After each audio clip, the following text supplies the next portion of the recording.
Good morning, students.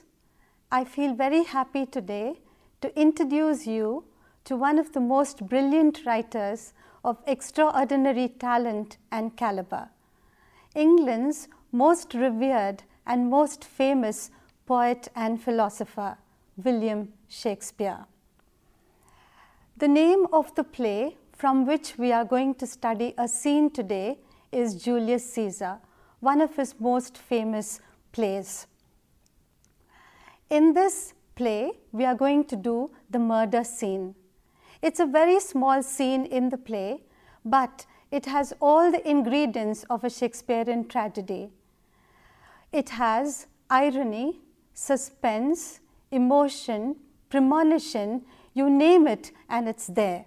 All of you must be very curious to know a little more about the life of this great man.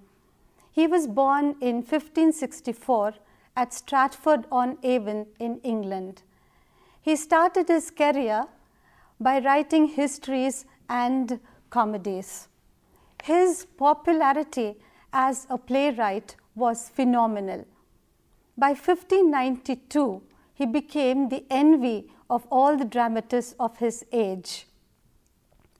He then wrote his tragedies, the best among which are Macbeth, Othello, King Lear, and Hamlet, plays which are considered even today to be the best among the plays ever written in the English language. Shakespeare had immense ability to hold his stories together, but it is in his unrivaled characterization, in his diction, extraordinary poetry, and his humor that his genius shows itself to be extreme.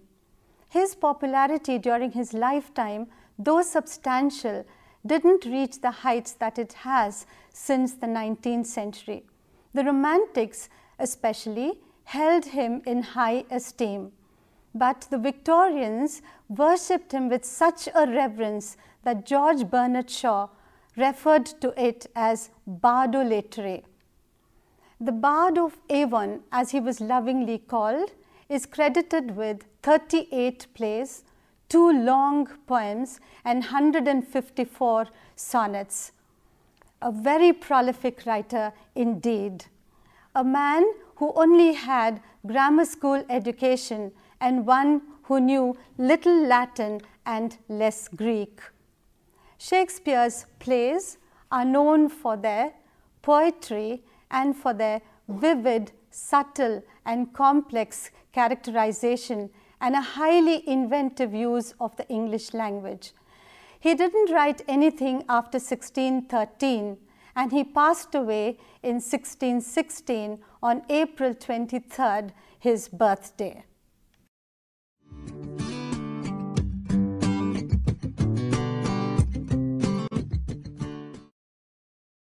I will now introduce you to Julius Caesar, a scene from which we are going to study today. Julius Caesar is believed to have been written in 1599. It is considered to be one of the first plays that was enacted at the Globe Theatre. Though listed under a tragedy, it does not have the grandeur and the darkness which overshadows plays like Macbeth and Othello. It belongs rather with his plays Antony and Cleopatra and Coriolanus to the Roman plays. Let us talk a little bit about the sources of the play. For his plays on English subjects, Shakespeare relied a great deal on Holinshed chronicles. But for the 3 Roman plays, he took as his source Plutarch's Lives, which were written originally in Greek and translated into the English language by Thomas Norton.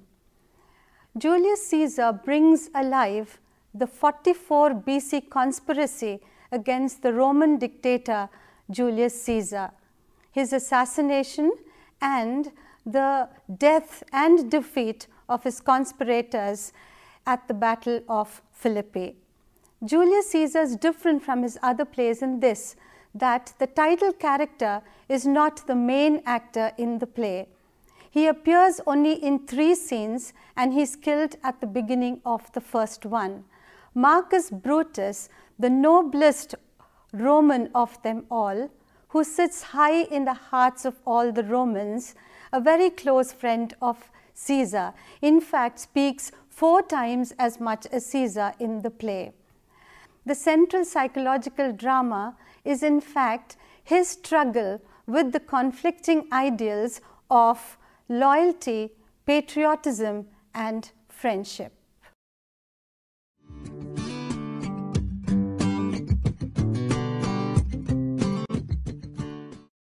The structure of the play, Julius Caesar, is remarkably regular, unlike many other plays of Shakespeare's. Act 1 talks about the situation. There is happiness and anticipation in the air at Caesar's return from his recent conquests in Spain and the imminent prospect of his coronation. We are at the same time made to witness a growing conspiracy against Caesar, which brings together a few disgruntled and discredited individuals led by Cassius, an unscrupulous but clear-thinking man who is the initiator of the plot against Caesar. Act 2 of the play talks about a development in the form of a growing conspiracy against Caesar. Marcus Brutus, a very close friend of Julius Caesar, allows himself to be cajoled into joining a group of conspirators because of a suspicion implanted in his mind by Cassius that Caesar wanted to change Republican Rome into a monarchy. The growing tide of public support makes Brutus turn against Caesar, but not before a tremendous conflict with his own conscience. Forebodings are felt by Portia, Brutus's wife, in this play. They're also felt by Calpurnia, Caesar's wife, who begs with her husband not to move from home on that particular day. But against the wishes of the priest, who advises dark portents, and the soothsayer who warns Caesar to beware the Ides of March, and Calpurnia's request not to move from home on that day, Caesar marches on to the capital, goaded by Decius Brutus, who interprets Calpurnia's dreams in a totally different way. In Act 3, the play reaches its climax or crisis. The act talks about the assassination of Julius Caesar and its immediate aftermath. Act 4 of the play deals with the falling action, the declining fortunes of the conspirators. And Act 5, which brings the play to a conclusion, talks about the defeat and the death of Caesar's enemies.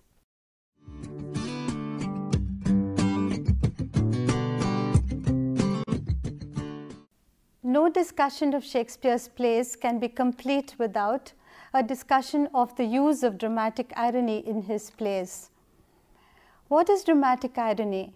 It is a situation in a narrative or in a play where the reader or the audience shares with the writer information of the present or the future circumstances of which the character himself is not aware of. Greek writers of tragedy based their plays on legends, the outcome of which was already known to the audience.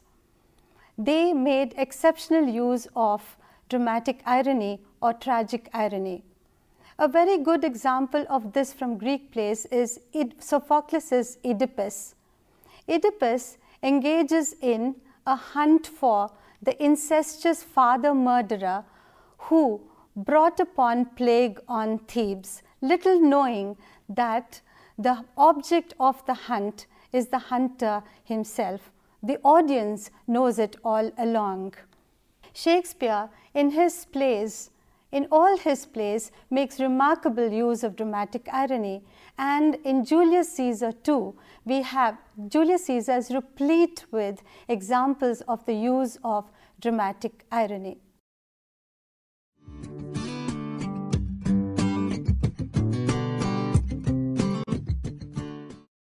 We will now look closely at the murder scene that we are to study today. It is one of the most famous and significant scenes in the play. It forms the crisis or the climax in the play. As soon as Caesar enters the scene, the first words that he utters are full of irony. He turns to the soothsayer and says, "The Ides of March have come." The soothsayer replies, "A Caesar, but not gone." We, the audience, know that there is a lot of irony in these lines because the conspirators are all set to murder Caesar in a little while. Caesar himself doesn't know it. Artemidorus, a well-wisher of Caesar, petitions him to read a letter instantly because the letter bears tidings which are very crucial and very personal to him. The contents of the letter are made known to us in the previous act itself. I will now read to you, students, the contents of the letter which are made known to us in the previous act itself. Caesar, beware of Brutus. Take heed of Cassius. Come not near Casca. Have an eye to Cinna. Trust not Trebonius. Mark well Metellus Cimber. Decius Brutus loves thee not. Thou hast wronged Caius Ligarius. There is but one mind in all these men, and it is bent against Caesar. If thou beest not immortal, look about you. Security gives vice to conspiracy. The mighty gods defend thee, thy lover Artemidorus. Caesar, in response to this letter, says that what touches us ourselves shall be last served. This line is ironic because we know that had Caesar read the letter, he would have averted being murdered.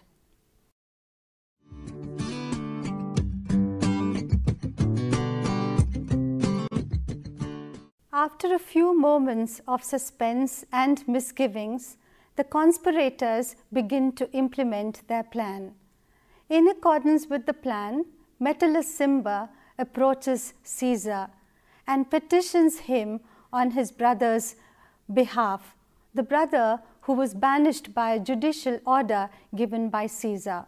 Caesar tells him that he was very disappointed and unhappy with him for his lowly courtesies and his couchings, which would have fired an ordinary man's blood, but he was no ordinary man.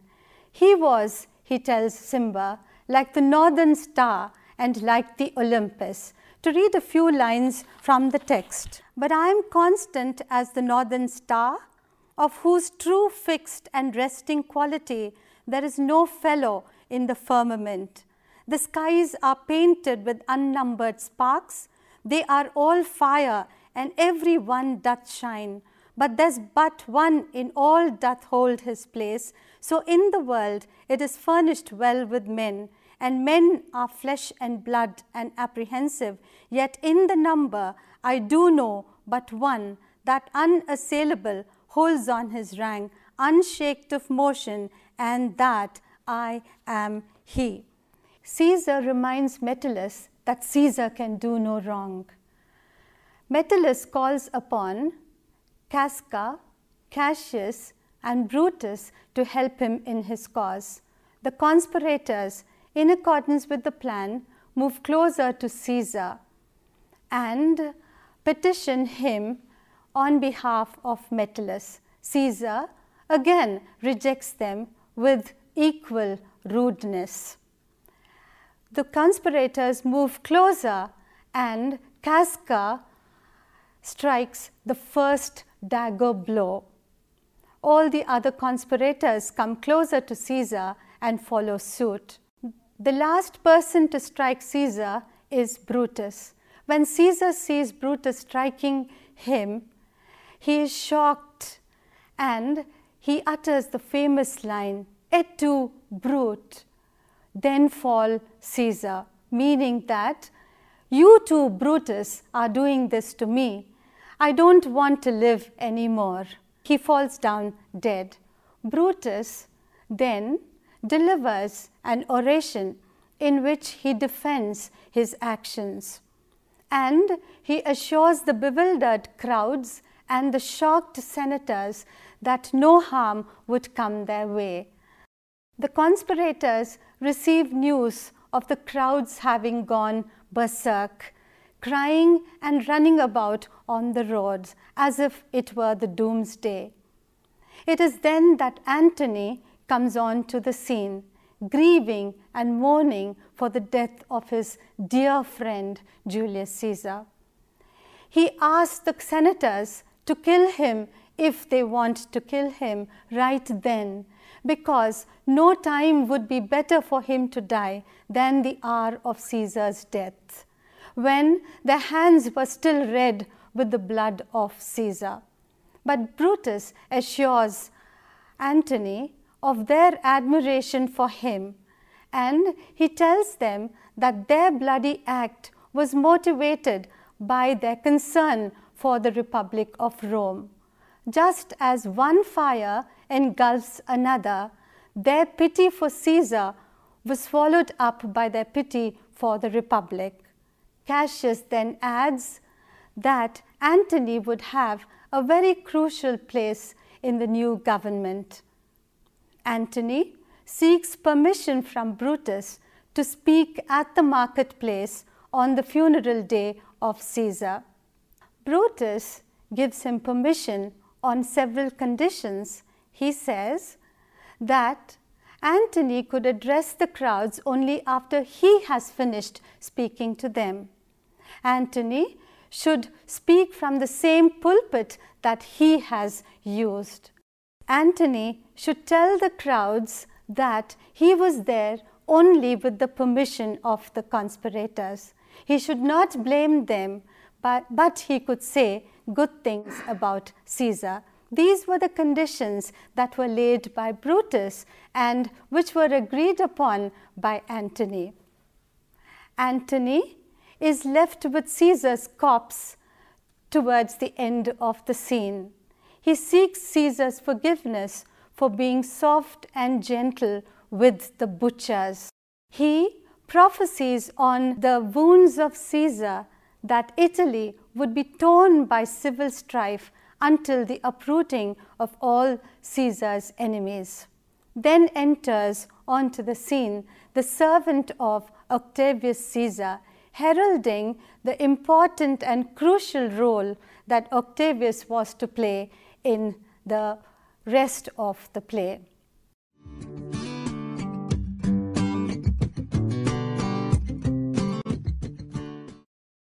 I'm sure students, this scene, the study of the murder scene, would have left a deep impact on your minds. Shall we spend a little bit of time thinking about what observations and what learning we have got from this play? I'm sure you would like to. There are many things that come to our mind. One is how Brutus, a very honorable, just, fair, and patriotic man, how his mind could be manipulated into thinking exactly the opposite of what his nature tells him to. How Cassius works on his mind is something that can happen to any person. Julius Caesar, a dictator, a very egoistic and boastful man who thought very highly about himself and who thought he was superior to the rest of mankind, also had a very kind and generous side to his nature. He was a very loyal friend to Brutus and to Antony. And when he sees Brutus stabbing him, he is astonished. He is so astonished that he feels that he does not want to survive this treachery and this deceit from a dear friend of his. And this makes him utter the very, very famous lines, "You too, Brutus." which I think has come into the usage in the English language so much that when anyone is disappointed with the behavior or with the attitude of a very close friend of his, is prompted to say these very lines. The mob, which was completely in favor of Brutus, is transformed after Antony's wonderful speech. Friends, Romans and countrymen, I have come to bury Caesar, not to praise him. The mob is a completely different crowd at the end of Antony's speech, and they are all turned against Brutus, and a civil war starts right then. These are the many things that we have learned from this play. And I wish to end my lesson today with a quotation from Shakespeare himself, from a play of his called Macbeth. Macbeth, on hearing about the death of his dear and beloved wife, says these lines: "Life is but a walking shadow, a poor player that struts and frets his hour upon the stage, and then is heard no more. A tale told by an idiot signifying nothing. Can anyone speak better than Shakespeare has where life is concerned? I don't think so. I don't think anyone could have given a better analysis or a more philosophical analysis of life than Shakespeare has in Macbeth. I wish to conclude my lesson on this note, leaving you with these very effective and very, very significant words. Thank you.